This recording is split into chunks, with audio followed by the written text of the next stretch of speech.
హుజూర్నగర్ మండలం మెట్టగూడెం గ్రామంలో ప్రాథమికోన్నత పాఠశాలలో అంగరంగ వైభవంగా బతుకమ్మ వేడుకలు జరుపుకున్నారు. మాజీ సర్పంచ్ శిరీష కొండారెడ్డి ఆధ్వర్యంలో భారీ సంఖ్యలో మహిళలు పాల్గొని భక్తి శ్రద్ధలతో బతుకమ్మ సంబరాలు ఘనంగా నిర్వహించారు. మాజీ సర్పంచ్ శిరీష కొండారెడ్డి మాట్లాడుతూ ఈ 9 రోజుల పాటు బతుకమ్మ సంబరాలను అత్యంత భక్తి శ్రద్ధలతో ఘనంగా నిర్వహించుకుంటాము అని, పాడి పంటలు అందరూ కూడా చల్లగా ఉండాలి అని భగవంతుని కోరుకుంటున్నాను. మహిళలు భక్తి శ్రద్ధలతో రంగురంగు పూలతో అమర్చి చిన్న పెద్ద తేడా లేకుండా అందరూ కలిసి 3వ రోజు అయిన ముద్దపప్పు బతుకమ్మ ఆడారు. ఈ నవరాత్రులు తీరొక్క పువ్వుతో బతుకమ్మను అందంగా పేర్చిన వాళ్ళకి బహుమతులు కూడా ఇస్తున్నామన్నారు. విద్యార్థులకు సెలవులు రావడంతో 9 రోజులు బతుకమ్మ ఆడడం ఎంతో సంతోషంగా ఉంది అని మహిళలు తెలిపారు. మున్ముందు కూడా బతుకమ్మను మెట్టగూడెంలో బతుకమ్మ కమిటీ సభ్యులు ఘనంగా జరుపుకుంటాము అని వారు తెలియజేశారు. ఈ కార్యక్రమంలో మెట్టగూడెం బతుకమ్మ కమిటీ సభ్యులు, అత్యధిక సంఖ్యలో మహిళలు, భక్తులు పలువురు పాల్గొన్నారు.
అందరికీ ఇక్కడ వేపసింగారం గ్రామ ప్రజలకు అలాగే మెట్టగూడెం గ్రామ ప్రజలందరికీ కూడా ముద్దపప్పు బతుకమ్మ శుభాకాంక్షలు. మేము ఈ బతుకమ్మని 9 రోజులు ఇలా అంగరంగ వైభవంగా జరుపుకుంటాము. మాకు ఈ పండుగ జరుపుకోవడానికి చాలామంది పెద్దలు దాతల సహకారంతో మేము గత 4 సంవత్సరాలుగా ఎంతో సంబరంగా చేసుకుంటున్నాము. ఇక ముందు కూడా ఇలాగే చేసుకుంటాము. దీనికి సహకరించిన పెద్దలందరికీ కూడా నా ధన్యవాదాలు.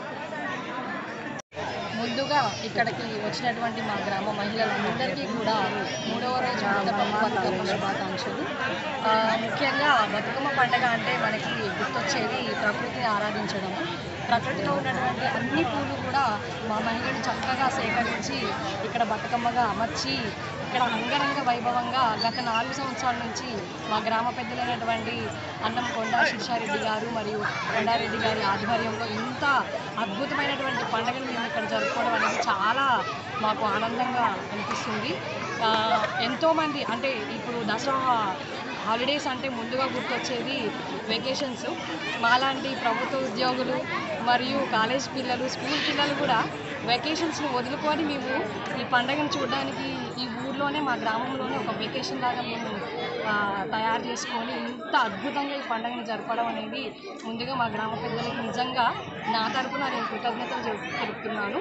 సో ఇంత మునుపు గత 4 సంవత్సరాల నుంచి చూసుకుంటే మా ఊర్లో ఈ పండుగ అనేది ఇంత అద్భుతంగా లేకపోయి ఇప్పుడు ఒక 4 సంవత్సరాల నుంచి కొండారెడ్డి గారి అంటే శిర్షారెడ్డి గారి మరియు కొండారెడ్డి గారి వారి యొక్క చొరవతో ఈ పండుగను ఇంత అద్భుతంగా జరుపుకుంటున్నాము. ఈ పండుగ ఇలానే కంటిన్యూ అవ్వాలి. ఇంకా ఎంతోమంది దాతలు కూడా ముందుకొచ్చి మా మహిళలకి ప్రోత్సాహక బహుమతులు కూడా ఇవ్వాలి. ఇప్పటికీ రోజు ఒక 3 రోజుల నుంచి నేను చూస్తూ ఉన్నాను ప్రోత్సాహకంగా బహుమతులు ఇవ్వడం కూడా జరుగుతుంది. సో మాలాంటి ప్రభుత్వ ఉద్యోగులు కూడా మేము కూడా ఇవ్వడానికి ముందుకు వస్తాము ఖచ్చితంగా. ఎంప్లాయీస్ అయినా ఇంకా ఎవరైనా మీకు నచ్చిన తోచినంతగా బహుమతులు ఇచ్చి మహిళని ప్రోత్సహించి వాళ్ళలో ఉత్సాహాన్ని ఇంకా మరింత పెంచాలని కోరుతున్నాను. ఈ కార్యక్రమాన్ని నిర్వహించినటువంటి మా గ్రామ పెద్దలందరికీ ముఖ్యంగా మా వార్డు నెంబర్ ఇంత మునుపు హర్లీల అక్కకి చాలా ధన్యవాదాలు చెప్తున్నాను. ఇట్లాంటి ప్రోగ్రామ్స్ ఇంకా ముందుగా మాలాంటి సహకారం కూడా మీకు ఎప్పుడు ఉంటుంది. సో ఈ కార్యక్రమం నిర్వహించినటువంటి మా పెద్దలందరికీ కూడా కృతజ్ఞతలు తెలుపుకుంటున్నాను. Thank you.